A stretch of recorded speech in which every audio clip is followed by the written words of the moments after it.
कि केवल मिल्कीपुर जो एक विधानसभा का उपचुनाव है उसके प्रभारी बने हैं। क्या दिल्ली के जो नेता उनके हैं इनके कद को छोटा करना चाहते हैं क्या? तो उत्तर प्रदेश के बाद खाली हुई 10 विधानसभा की सीटों पर उत्तर प्रदेश में विधानसभा का उपचुनाव होना है।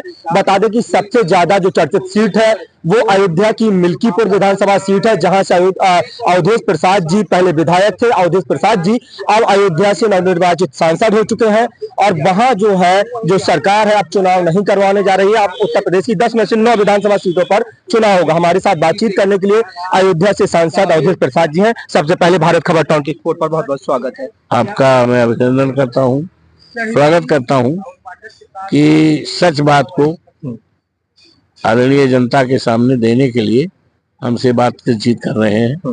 मैं आपका अभिनंदन करता हूँ, स्वागत करता हूँ और बधाई देता हूँ। देखिए, ऐसा है कि 10 सीटें खाली हुई और 10 सीटों पर चुनाव होने थे और ये भी तयशुदा बात है कि इन 10 सीटों पर समाजवादी पार्टी इंडिया गठबंधन 10 सीटों पर जीतेगी और भारतीय जनता पार्टी बुरी तरह से प्राप्त होगी।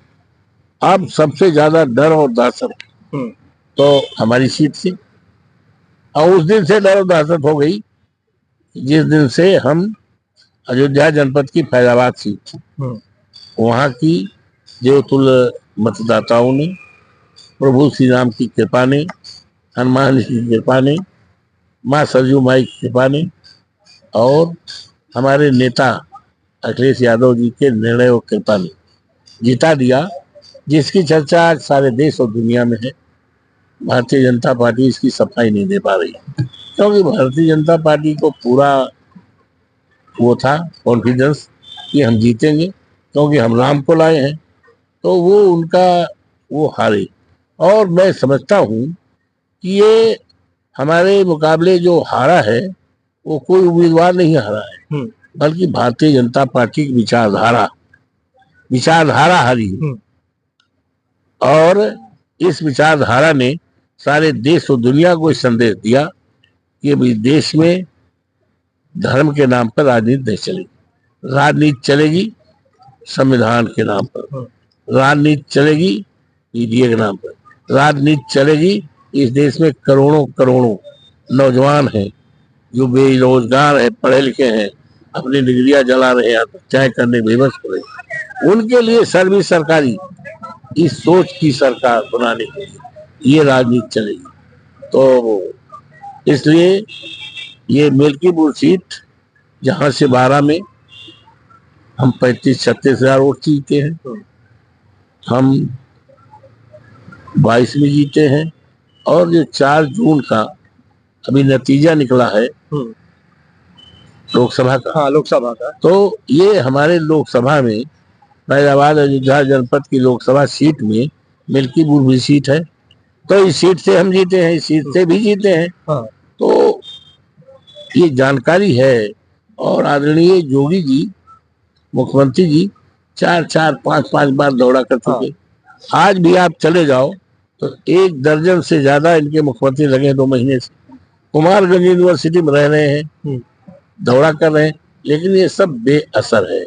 जनता ने डिसाइड कर लिया है कि हमें अवधेश प्रसाद के बेटे अजीत प्रसाद जो समाजवादी पार्टी के उम्मीदवार है, माननीय अखिलेश यादव जी ने सर्वसम्मत लोगों से चयन करा करके इनका घोषित किया है।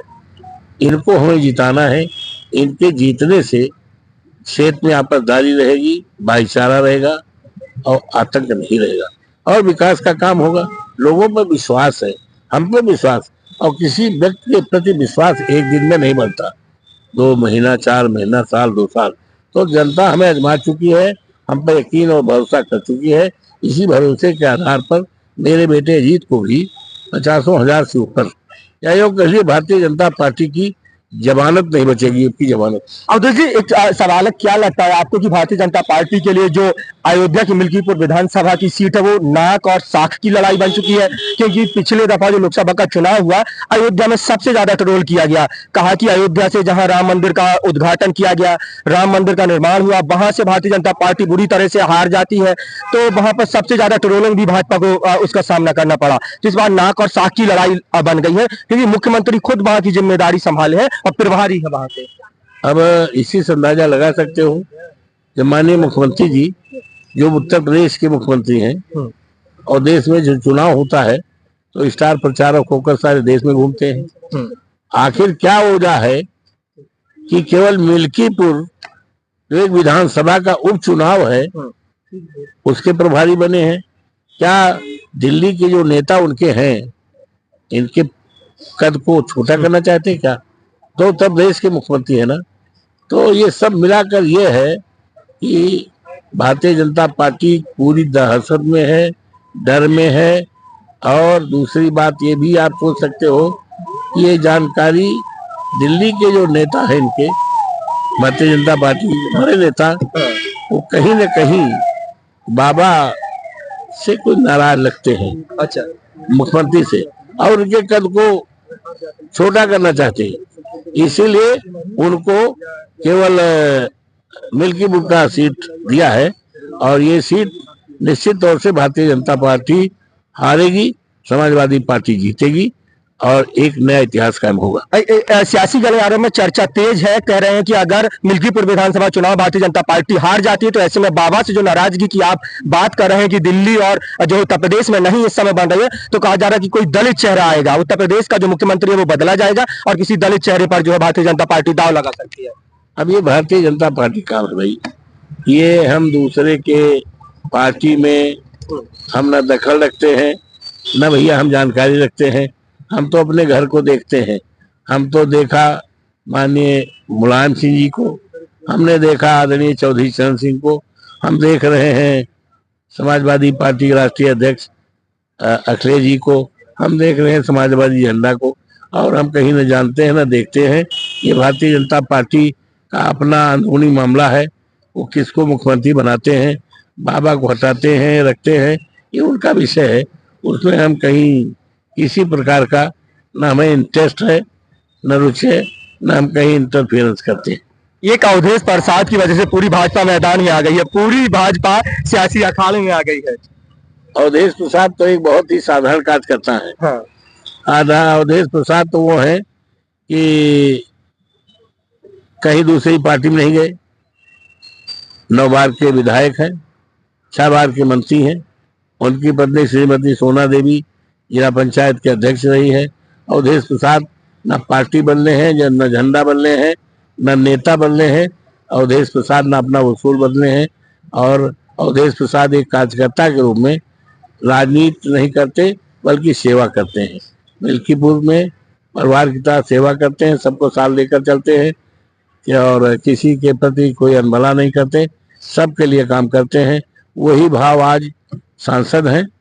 तो जहाँ संसद है, मर्यादा पुरुषोत्तम राम की धरती है। अब राम की मर्यादा को पूरे देश में कायम करना चाहता हूँ, और अयोध्या का नाम सारे विश्व के लोगों में एक आकर्षण भी बनाने के लिए मेरा दिल में संकल्प। उपचुनाव ज्यादातर सत्ता पक्ष का चुनाव कहा जाता है, 10 सीटों पर विधानसभा चुनाव होने जा रहा है। ऐसे में समाजवादी पार्टी की तैयारी क्या है, लक्ष्य क्या है आपका? समाजवादी पार्टी पूरी तैयारी में, कल चुनाव करा दिया जाए तो 10 सीटें हम जीतेंगे। और ये कहना कि सत्ता पक्ष का होता है, तो एक इतिहास ले लो यहाँ का, यहाँ से 46,000 वोट जीता कौन है हमारा? घोसी में सारे मुख्यमंत्री लगे थे, सारे मंत्री लगे थे, उप मुख्यमंत्री लगे थे, माननीय मुख्यमंत्री लगे थे, और सारा मंत्रिमंडल, सारा पैसा, अरबों खरबों पैसा लगा था। और यहाँ तक कहा गया कि अखिलेश जी इटावा चले जाएंगे। हमारा उम्मीदवार जीता 46,000 वोट से, 46,000 वोट से जीता कि नहीं? हाँ। जीता कि नहीं जीता? तो इसलिए ये कहना कि और इस बात को खत्म हो करेगा। अब की एक इतिहास कायम होगा ना, 10 सीटें इंडिया गठबंधन जीतेगी। चलिए, बहुत बहुत शुक्रिया। हमारे साथ थे अयोध्या से नवनिर्वाचित सांसद अवधेश प्रसाद जी, जिनका साफ तौर पर कहना है कि इस बार इंडिया गठबंधन जो है उपचुनाव में इतिहास रचने जा रहा है। इंडिया गठबंधन 10 की 10 विधानसभा की सीटें जो वो जीतने जा रहा है। हालांकि बता दें कि लोकसभा चुनाव के बाद जो 10 सीटें खाली हुई थी, उसमें 9 सीटों पर चुनाव आयोग जो है चुनाव करवाने की बात कर रहा है। एक सीट अभी भी मिल्कीपुर विधानसभा है, जिसमें अभी ये तय नहीं हो पाया कि वहां चुनाव होगा कि नहीं। लेकिन हमारे साथ बातचीत कर रहे थे अवधेश प्रसाद जी, जो सुर्खियों में रहे हैं। अब आप लोग क्या सोचते हैं, आप लोगों की क्या राय है, कमेंट सेक्शन में अपनी राय देना ना भूलें। अपने साथी कैमरा पर्सन सुमित यादव के साथ लखनऊ से भारत खबर 24 के लिए इमरान मंसूरी की रिपोर्ट। नमस्कार।